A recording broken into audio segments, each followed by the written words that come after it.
Hello everyone, welcome to my channel tips on mathematics. तो guys आज के इस वीडियो लेक्चर में हम जो है डिस्कशन करेंगे पॉजिटिव टर्म सीरीज के बारे में। ठीक है, इसके प्रीवियस के वीडियो लेक्चर में मैंने जो है आप लोगों के साथ डिस्कशन किया था सीरीज हमारा क्या होता है। ठीक है, और जो है सीरीज के कन्वर्जेंसी के लिए एक छोटा सा थ्योरम हमने प्रूव करके बताया था कि कोई भी सीरीज जो है अगर वो कन्वर्जेंट है तो उसके लिए क्या कंडीशन सेटिस्फाई होना चाहिए। तो मैं आप लोगों से रिक्वेस्ट करूंगा कि अगर आप लोगों ने वो वाला वीडियो नहीं देखा है तो प्लीज आप लोग एक बार उसको जाए मेरे प्लेलिस्ट में और उसको देखें, कॉन्सेप्ट को आप लोग क्लियर कर ले कि हमारा जो सीरीज जो हम यहाँ पर पढ़ रहे हैं वो हमारा क्या होता है। आज जो है हम पॉजिटिव टर्म सीरीज के बारे में डिस्कशन करेंगे। देखिए नाम से ही पता लग रहा है ना, नाम से पता लग रहा है कि पॉजिटिव टर्म का मतलब क्या है कि भाई कोई ऐसा वैल्यू जो कि 0 से ग्रेटर हो, है ना, 0 से ग्रेटर हो तो उसको हम पॉजिटिव बोलेंगे। और यहां पर पॉजिटिव टर्म आ रहा है, इसका मतलब कोई भी ऐसा सीरीज हो जो कि हमारा पॉजिटिव हो।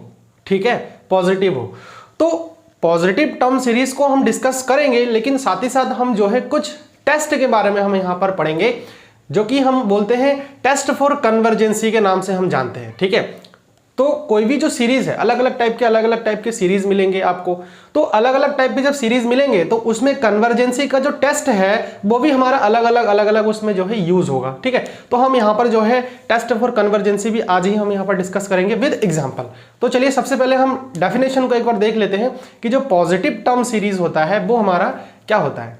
तो देखिए पॉजिटिव टर्म सीरीज क्या होता है, सीरीज समेशन ए एन, जहां ए एन जो है ग्रेटर है 0 से, पॉजिटिव बताया है तो जाहिर सी बात है कि वो वैल्यू जो हमारा होगा वो 0 से हमारा बड़ी होगी। फॉर एवरी एन, मतलब जितने भी हम एन लेंगे, एन का वैल्यू हमारा 1 2 3 4, मतलब टर्म की हम बात कर रहे हैं तो टर्म्स में क्या क्या आता है, पहला टर्म, दूसरा टर्म, तीसरा टर्म। तो पहला टर्म के लिए n इक्वल टू 1, दूसरे टर्म के लिए n इक्वल टू 2। इस प्रकार से हम जो है जितने भी हमारे n होंगे वो सभी n जो है हमारे क्या होंगे, पॉजिटिव होंगे। ठीक, is called positive term series. That is, बात यही है कि भाई n इक्वल टू 1 पहला टर्म, दूसरा टर्म, तीसरा टर्म। और अगर क्योंकि हम सीरीज की बात कर रहे हैं तो सीरीज की हम अगर बात कर रहे हैं तो जितने भी टर्म्स होंगे उस सभी का जो है क्या हो जाएंगे, एडिशन हो जाएगा और वो हमारा क्या होना चाहिए, 0 से बड़ी होनी चाहिए। फॉर एवरी n, मतलब जितने भी n होंगे उनके लिए। तो ये तो हमारा पॉजिटिव टर्म सीरीज था। तो पॉजिटिव टर्म सीरीज के अंदर ही जो है कुछ हमारे टेस्ट आते हैं, जैसे मैंने आप लोगों को बताया था। तो टेस्ट में हम सबसे पहले तो है टेस्ट फॉर कन्वर्जेंस। ठीक, कन्वर्जेंस की टेस्ट के लिए हम जब बात करते हैं तो उसमें पहला जो हमारा कॉमन आता है वो है जनरल टेस्ट। ये जनरल टेस्ट हम आगे अप्लाई भी करेंगे, बहुत जगह इसकी जरूरत पड़ेगी तो वहां पर हम बताएंगे कैसे हम इसको अप्लाई करते हैं। जनरल टेस्ट में क्या होता है, हम मान के चलते हैं कि एक हम सीरीज ले रहे हैं एस एन एक सीरीज ले रहे हैं और उसके जो टर्म्स हमारे पास है, मतलब एस एन कहने का मतलब है nth टर्म, तो nth टर्म का सम, तो a1 a2 और ऐसे ही जो है an तक। उसके बाद हम एक और सीरीज लेंगे Sn प्लस 1, जिसमें हम बात कर रहे हैं a1 plus a2 plus a3। अब देखिए Sn था तो n तक गया है, Sn प्लस 1 तक जाएगा तो एक टर्म और ज्यादा। ठीक, तो एक टर्म और ज्यादा तो an plus an plus 1th term.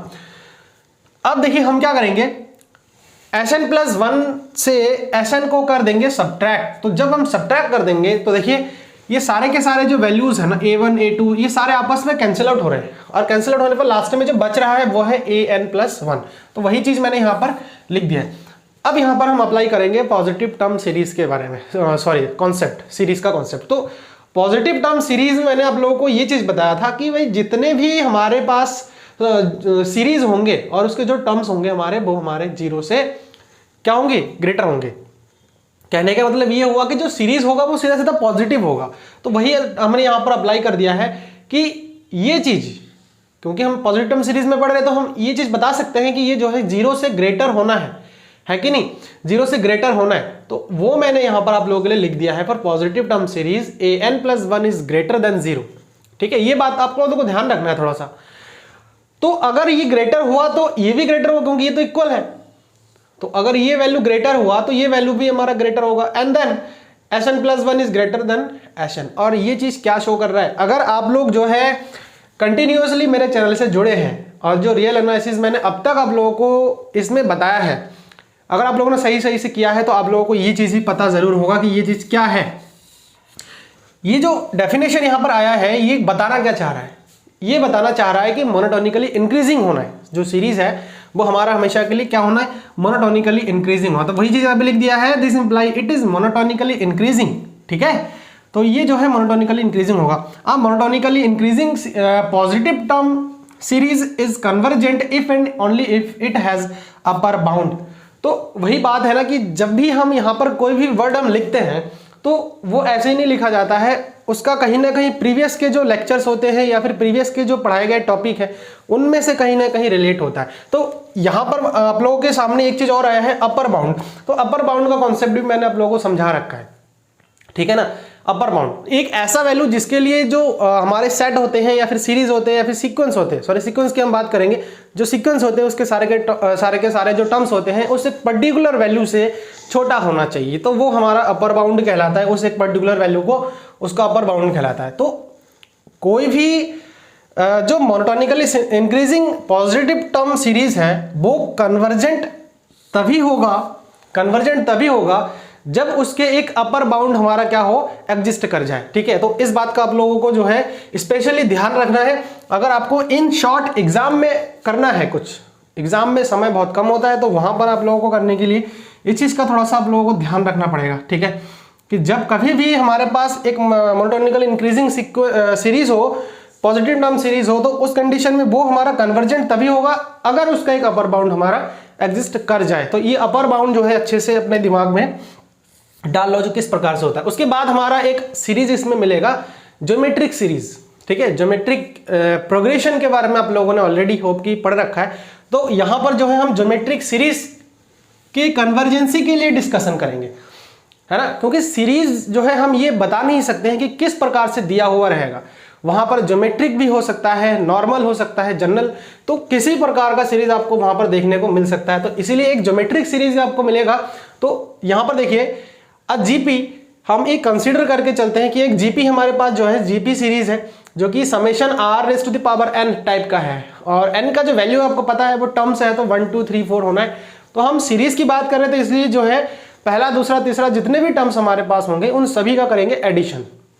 तो इस चीज को हमने ओपन लिख दिया, r plus r square plus r cube plus dot dot up to so on r raise to the power n, ठीक।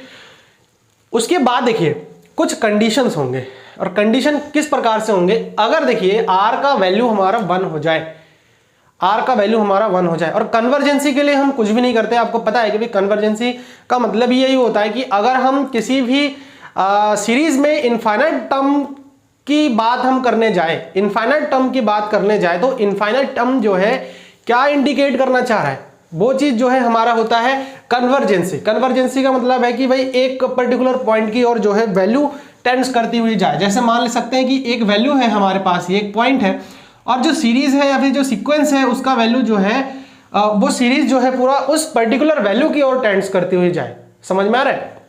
तो वो चीज जो है हमारा कन्वर्जेंट होता है। अब यहां पर हम ये चेक करना चाह रहे हैं कि ये जो हमारे ज्योमेट्रिक सीरीज है इसका अगर हम इनफाइनाइट सम कर दे तो वो जो है क्या इंडिकेट करना चाह रहा है। तो हम एक एक कंडीशन लेकर के चलेंगे। तो सबसे पहला जो कंडीशन हमारा आता है, अगर हमारा r जो है 1 हो यानी कि 1 हो, if r is equal to 1, तो r का वैल्यू यहाँ पर 1 रखते हैं। देखिए summation r raise to the 1 raise to the power हो जाएगा, यहाँ पर क्या n हो जाएगा, और आपको पता है कि यहाँ पर 1 + 1 + 1 इस प्रकार से nth टर्म तक चलेगा। तो nth टर्म के लिए हमारे पास 1 × n होता है। ये अगर मैं इसको निकालूं, सम का फॉर्मूला लगा के निकालूं तो 1 × n हो जाएगा। आ रहा है समझ। तो अगर देखिए मैंने वही बताया ना कि भाई कन्वर्जेंसी के लिए हम इनफाइनाइट टर्म तक की बात करते हैं, तो हम यहाँ पर लिमिट अप्लाई करेंगे, limit n tends to infinite एशन। एशन से कंफ्यूज नहीं होना है, एशन मतलब वही जो सीरीज की हम बात कर रहे हैं। तो सीरीज हमने यहाँ पर जो सीरीज आया है जिसका सम है वो हमारा क्या रखा है, n आ रखा है कि नहीं। तो वो हमारा देखिए n टेंड्स टू इनफाइनाइट अगर मैं करूँ n, तो हमारा जो वैल्यू आएगा, जो सीरीज होगा वो इनफाइनाइट की ओर टेंड्स कर जाएगी, समझ में आ रहा है, इनफाइनाइट की ओर। उसके बाद दूसरा कंडीशन हमने ये लेकर के चला है कि अगर r का जो वैल्यू है वो हमारा 1 से ग्रेटर हो, 1 से क्या हो, बड़ी हो। 1 से बड़ी का मतलब 2 भी हो सकता है, 3 4 5 6 इस प्रकार से कुछ भी हो सकता है। तो लिमिट यहाँ पर भी हम इनफाइनाइट सम की बात करेंगे, तो उस कंडीशन में n टेंड्स टू इनफाइनाइट एशन is equal to limit n tends to infinite r raise to the power n। और जब r की पावर इनफाइनाइट हम रख देंगे, अब एक चीज को आप समझिए थोड़ा सा कि कोई भी वैल्यू है उसका जो पावर है वो इनफाइनाइट है, समझ में आ रहा है? पावर इनफाइनाइट होने का मतलब क्या है? अनंत, कुछ भी हमें पता नहीं है कहां तक जाएगा, तो वो वैल्यू भी हमारा पर्टिकुलरली इनफाइनाइट ही हो जाएगा। आ रहा है समझ? So for r is greater than equal to 1, r is equal to 1, एक कंडीशन तो ये हो गया, और दूसरा कंडीशन हमारे पास ये हो गया जो कि r जो है ग्रेटर देन 1 है। तो उस कंडीशन में, दोनों ही कंडीशन में देखिए इनफाइनाइट और इनफाइनाइट आ रहा है, एक तो ये हो गया और ये दूसरा कंडीशन ये हो गया, इनफाइनाइट आ रहा है। तो इनफाइनाइट हमें पता नहीं है कि भाई वो वैल्यू जो है, वो पर्टिकुलर वैल्यू हमारा क्या है। आ रहा है समझ में? वो पर्टिकुलर वैल्यू क्या है, ये जैसे मैंने यहां पर समझाया था कि भाई वो जो सीरीज होगा वो उस पर्टिकुलर वैल्यू की ओर जानी चाहिए। अब अगर ये पर्टिकुलर वैल्यू ही नहीं आ रहा है, हमारे पास आ रहा है इनफाइनाइट, तो उस कंडीशन में हम जो है ये चीज नहीं कह सकते हैं कि ये जो इनफाइनाइट हमारे पास आ रहा है वो क्या है, वो 1 है या 2 है या 0 है, ये क्या है, किस पर हम ये चीज जो है बता ही नहीं सकते हैं। इसीलिए ये जो है, ये जो कंडीशन होगा हमारा वो डाइवर्जेंट होगा। अब बात आती है कन्वर्जेंट, तो हमने सीख लिया है कि भाई पूरा जो वैल्यू है सीरीज का वो एक पर्टिकुलर पॉइंट की ओर टेंड्स करनी चाहिए। अब डाइवर्जेंट क्या है? डाइवर्जेंट ये है कि भाई किसी पर्टिकुलर पॉइंट से जो है वैल्यू दूर जाने लगे, तो इस चीज को हम डाइवर्जेंट समझ सकते हैं। मतलब डायग्रामेटिक वे में हम जो है, ग्राफिकली वे में इसको इस प्रकार से एक्सप्लेन कर सकते हैं। जो वर्ड हम यहाँ पर यूज कर रहे हैं उसको डिस्क्राइब करना है ना, उसका जो मीनिंग है उसको बताना, समझना ही बहुत जरूरी है। तो डाइवर्जेंट किसी पॉइंट से दूर जाना, देखिए इनफाइनाइट है, हम ये बता ही नहीं सकते हैं कि ये कहाँ है, किसी पॉइंट से दूर ही जा रही है, ठीक है। तो इस चीज का आप लोग ध्यान रखना। उसके बाद तीसरा जो कंडीशन है वो है r इज लेस देन 1। अगर r का जो वैल्यू आ रहा है वो हमारा हमेशा के लिए 1 से छोटी है, तो उस कंडीशन में जब हम लिमिट अप्लाई करेंगे, देखिए r raise to the power 1 से छोटी है, तो कहीं ना कहीं n का वैल्यू हम क्या करेंगे, माइनस जो है ले लेंगे, ठीक है। n हमारा माइनस 0 तो हो नहीं सकता, तो माइनस n रहेगा, और इनफाइनाइट जब रख देंगे, देखिए यहाँ पर हो जाएगा हमारा 1/r raise to the power n, और 1/r raise to the power infinite करेंगे 1/इनफाइनाइट, वो हमारा 0 की ओर टेंड्स कर जाएगा। एक्चुअली में क्या है ना, 0 होता नहीं है। अगर 1/इनफाइनाइट में रख रहा हूं तो वो 0 होता नहीं है, कभी नहीं होगा। देखिए ये 0 हो गया ऐसे रहा है। अगर मैं किसी के पावर अगर इनफाइनाइट ले रहा हूं तो वो इनफाइनाइट हो जा रहा है, लेकिन मैं 1/इनफाइनाइट कर रहा हूं तो वो 0 कैसे शो कर रहा है, उस चीज को थोड़ा सा आप लोग समझ लीजिए। देखिए मैं एक बहुत बड़ा वैल्यू ले लेता हूं, बहुत बड़ा, ये, ठीक है। अब मैं अगर 1 को इस चीज से डिवाइड कर दूं, हमें पता ही नहीं है भाई, और भी आगे जा सकता है, और भी आगे जा सकता है, 0 जो है और भी हम लगा सकते हैं। तो हम अगर डिवाइड कर दे तो ये आएगा क्या, 0.000000001 आएगा, लेकिन 0 कभी नहीं आएगा, वो चीज समझ में आ रहा है। तो 0 के बहुत नियर रहता है वैल्यू, इसीलिए हम डायरेक्टली यहां पर 0 मान के चलते हैं, कंसिडर कर लेते हैं, ठीक है। तो जब कभी भी इस प्रकार का 0 आ जाए या फिर कोई पर्टिकुलर वैल्यू, तो उस कंडीशन में 0 आए तो हम ये बता सकते हैं कि जो सीरीज होगा, जो जीपी होगा, वो हमारा क्या होगा, कन्वर्जेंट होगा, ठीक हो गया, कन्वर्जेंट होगा। तो अगर 0 मिल रहा है तो सीरीज कन्वर्जेंट होगा, और 0 के अलावा अगर कुछ मिल रहा है, जैसे कि माइनस इनफाइनाइट मिल रहा है या फिर प्लस इनफाइनाइट मिल रहा है, जैसे कि यहाँ पर मिला था, तो उस कंडीशन में वो जो सीरीज होगा वो हमारा क्या हो जाएगा, डाइवर्जेंट होगा। तो ये था कुछ कॉन्सेप्ट जो कि आप लोगों को समझना था। अब यहाँ पर हम जो है इन्हीं कॉन्सेप्ट बेस पर जो है एग्जाम्पल लेंगे और उसको समझने की कोशिश करेंगे। देखिए एक सीरीज जो है यहाँ पर दिया हुआ है summation 1/2 raise to the power n, ठीक। हम यहाँ पर सीरीज की कन्वर्जेंसी के लिए बात कर रहे हैं, समझ में आ रहा है। इसके बाद जो है हम कन्वर्जेंट के जो टेस्ट पढ़ेंगे वो इनफाइनाइट सीरीज के बारे में के लिए हम जो है पढ़ेंगे। यहाँ से सीरीज है नॉर्मल, तो इसको अगर मैं लिख दूं तो Sn क्या होगा हमारा, Sn मतलब इसको ओपन करके जो लिखना है 1/2 1 + 1/2 2 + 1/2 raise to power 3 plus dot dot 1/2 raise to the power n। तो ये nth टर्म हो गया है, यानी कि इसको हम an बोल सकते हैं, इसको हम a1 बोल सकते हैं, इसको हम a2 बोल सकते हैं, इसको हम a3 बोल सकते हैं, जो कि मैंने इससे पहले आप लोगों को बताया था। r क्या होता है, क्योंकि देखिए आप लोग अगर देखेंगे ना तो ये जो है एक ज्योमेट्रिक सीरीज मिल रहा है। ज्योमेट्रिक सीरीज का पहचान क्या होता है कि भाई अगर मैं जो है दूसरे पद से पहले पद को डिवाइड कर दूं तो हमारा जो है एक पर्टिकुलर वैल्यू आना चाहिए, या फिर मैं तीसरे से दूसरे को डिवाइड करूं तब भी वही जो है बराबर। कहने का मतलब क्या है कि इनका जो है कॉमन रेशियो होता है, ठीक है, कॉमन रेशियो होता है, इनका जो रेशियो होता है वो हमारा हमेशा के लिए कॉमन आना चाहिए। इन दोनों का और आपस में इस प्रकार से सभी का जो है रेशियो बराबर आना चाहिए। तो है बराबर, आप लोग एक बार चेक करके देख सकते हो। तो वो रेशियो हमारा क्या आ रहा है, वो है 1/2। और मैंने ज्योमेट्रिक सीरीज के लिए आपको ये बताया था कि अगर जो सीरीज है उसमें जो r का जो वैल्यू है, जो कॉमन रेशियो है उसका वैल्यू अगर हमारा 1 से लेस आता है, यानी कि छोटा आता है, तो उस कंडीशन में जो सीरीज होता है वो हमारा जो है क्या हो जाता है, कन्वर्जेंट हो जाता है। यही तो बताया था आप लोगों को। तो देखिए सीरीज हमारा फिर क्या होगा, कन्वर्जेंट हो गया। अब एसएन जो है हमारे पास दे रखा है ये चीज, तो एसएन हमें निकालने भी तो पड़ेंगे कि भाई जो एसएन जो सम है इन पूरे को अगर मैं एक सम कर दूं, है ना, आप लोगों ने क्लास 11th में भी पढ़ा है ये चीज कि हमें सम निकालना होता है इन सभी टर्म्स का। तो सम अगर निकालो तो वो क्या आ रहा है, 1 - 1/2 ठीक। अब ये कन्वर्जेंट तो है, लेकिन वो पॉइंट कौन सा है जो कि वो कन्वर्जेंट का पॉइंट होगा, वो भी हम यहाँ पर चेक करेंगे। तो सबसे पहले हम देखते हैं कि जो ये nth टर्म है हमारा, क्या वो कन्वर्ज है, वो कन्वर्ज कर रहा है, कन्वर्जेंट है। तो limit n tends to infinite, जब भी कभी कन्वर्जेंट देखना है आपको डायरेक्टली आप इनफाइनाइट कर दो, ठीक, n tends to infinite limit. तो वो देखिए 0 की ओर जा रहा है।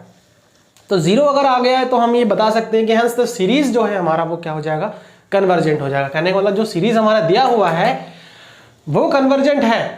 आया समझ में, वो कन्वर्जेंट है। अब देखिए अगर सीरीज हमें कन्वर्जेंट मिल गया तो हम अब वो पॉइंट निकालेंगे जिस पॉइंट पर ये कन्वर्ज कर रहा है। हमें अभी तक सिर्फ पता लगा है कि ये कन्वर्जेंट है या नहीं है। अगर कन्वर्जेंट नहीं होता, डाइवर्जेंट होता या कुछ और होता तो उस कंडीशन में हम इतना काम नहीं करते।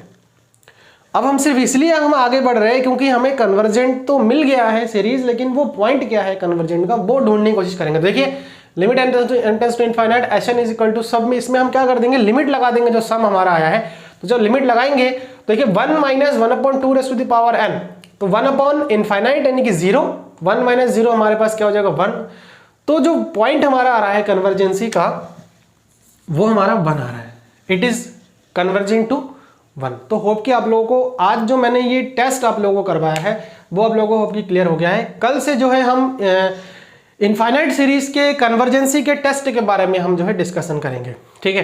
तो तब तक के लिए चैनल के साथ आप लोग जुड़े रहें, और जो है अगर अभी तक आप लोगों ने सब्सक्राइब नहीं किया है तो इसको जल्दी से कर लें और साथ में नोटिफिकेशन बेल को भी प्रेस कर दें, ताकि जो नोटिफिकेशन है हर एक वीडियो की आपके पास पहले पहुंच सके। और अगर ये चैनल हेल्पफुल है आप लोगों के लिए तो अपने दोस्तों के साथ भी इसको शेयर करें ताकि उनको भी और हेल्प हो सके। So thanks for watching this video.